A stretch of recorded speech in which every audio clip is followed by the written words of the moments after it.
নমস্কার, আপনারা দেখছেন ডেইলি ইন্সপিরেশন। আমি অসীম। পশ্চিমবঙ্গে এসআইআর কবে হবে বা কবে থেকে শুরু তা সঠিক সময়ে ঘোষণা করা হবে জানালেন মুখ্য নির্বাচন কমিশন গণেশ কুমার। চলতি বছরে শেষে বিহারের বিধানসভা নির্বাচন চলেছে। তার আগে বিহারে ভোট তালিকায় নিবিড় এবং বিশেষ সংশোধন বা এসআইআর শুরু করেছে নির্বাচন কমিশন। ইতিমধ্যে খসড়া তালিকা প্রকাশ করা হয়েছে এবং এরই ফলে আমরা দেখতে পাই যে বিহারে বিহারে ৬০ লক্ষেরও বেশি ভোটার তালিকা থেকে বাদ হয়েছে। যারা বাদ হয়েছে তারা অবশ্যই ইলিগেল বা তাদের কোনো কাগজপত্র নাই, আর সবই জাল ভোটের কার্ড বা আধার কার্ড দিয়ে তৈরি।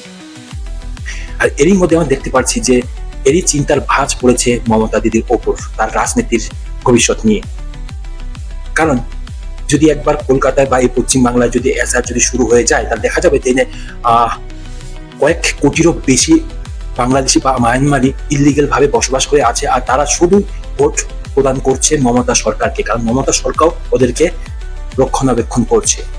তা নিয়ে যখন প্রশ্ন করা হয় মুখ্য সচিব নির্বাচন কমিশনকে, তিনি জানান যে পশ্চিমবঙ্গে বা অন্য রাজ্যে কবে এসআইআর হবে তা পরবর্তী সঠিক সময়ে ঘোষণা করা হবে।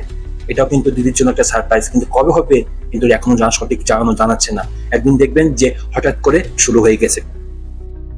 আর এরই ফলে দিদি আন্দোলনে নেমে গেছে যে না কোনোভাবেই হোক এসআইআর যেন এই বাংলায় না করতে পারে। যদি একবার করে তাদের ভোট, তাদের রাজনীতি কিন্তু ভবিষ্যৎ অনিশ্চয়তা বা ভবিষ্যৎ শেষের দিকে তা দিয়ে আমরা লক্ষ্য করতে পারছি। সমস্ত তৃণমূলের দল মাঠে নেমে গেছে, বিরোধ করছে যে এসআইআর করা হবে না। আর এতে ভুলভ্রান্তিও ছড়াচ্ছে যে এই এসআইআর করলে এটা হবে না, ওটা হবে না, কারণ মিথ্যে একটা প্রচার করতে হবে তাদের রাজনীতিকে রক্ষা করার জন্য। আর যদি আমরা দেখি যে এর প্রয়োজনীয়তা কি, এর প্রয়োজনীয়তা যদি আমরা দেখি, এর প্রয়োজনীয়তা হলো যে এসআইআর এবং অন্য ভোট তালিকায় সংশোধন ফারাক কি। মুখ্য নির্বাচনে কমিশন নিজেই এই ব্যাখ্যা দেন। তার কথায় প্রতি বছর যে সংশোধন হয় তা অনেকটাই র্যান্ডম করা হয়। এখনো পর্যন্ত দেশে 10-12 বেশি সংশোধন বিল পাশ হয়েছে বা করা হয়েছে, তাতে কোনো সমস্যা ছিল না। কিন্তু এইবার যখন কলকাতায় সেটা সংশোধন করতে চাচ্ছে, তখন কিন্তু দিদির নড়ে চড়ে বসেছে তার রাজত্ব।